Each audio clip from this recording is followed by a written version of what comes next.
उत्तर प्रदेश की योगी सरकार ने हलाल मामले में एफआईआर दर्ज की।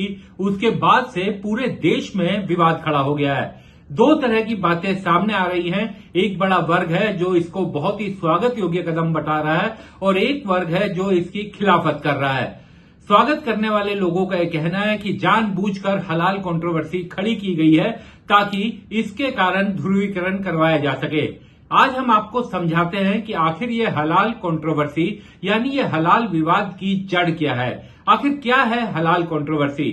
सबसे पहले तो ये समझिए कि हलाल एक अरेबिक शब्द है, अरबी का शब्द है जिसका मतलब होता है परमिसेबल, यानी कि जिसकी अनुमति है। हलाल एक तरह से आप कह सकते हैं कि हराम का अपोजिट यानी उसका विरोधी शब्द है।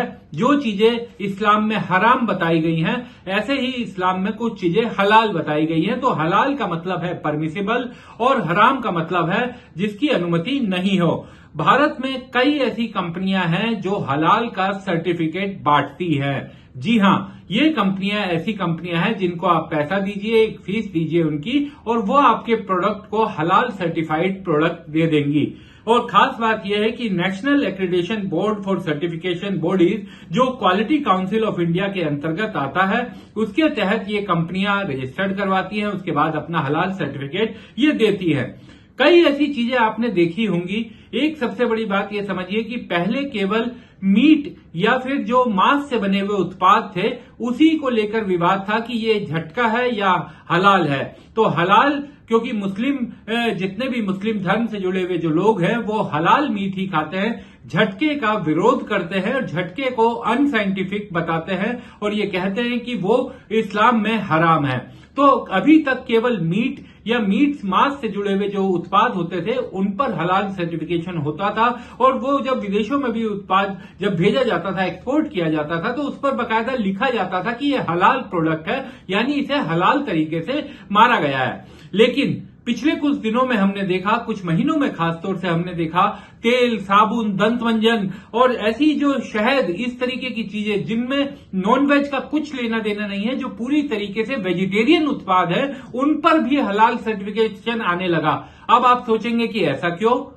तो इसके दो बड़े पहलू हैं, वो भी आपको समझने पड़ेंगे। पहला ये कि हलाल सर्टिफिकेशन देने वाली कंपनियों की वैधता, और दूसरा एक खास समुदाय को के लोगों को टारगेट करने का जो आरोप लगता है। तो इस कारण ये जो साबुन, तेल, दंतमंजन, शहद, इस तरीके की जो वेजिटेरियन चीजें हैं, ये जब मुस्लिम मुल्कों में एक्सपोर्ट की जाती हैं तो इन पर बाकायदा हलाल सर्टिफिकेशन लिखा जाता है। लेकिन जब हिंदुस्तान में बिक रही वेजिटेरियन चीजों पर भी अगर हलाल सर्टिफिकेशन लिखा जाने लगा तो आप समझिए कि किस कदर विवाद फैलेगा, किस कदर कंफ्यूजन फैलेगा।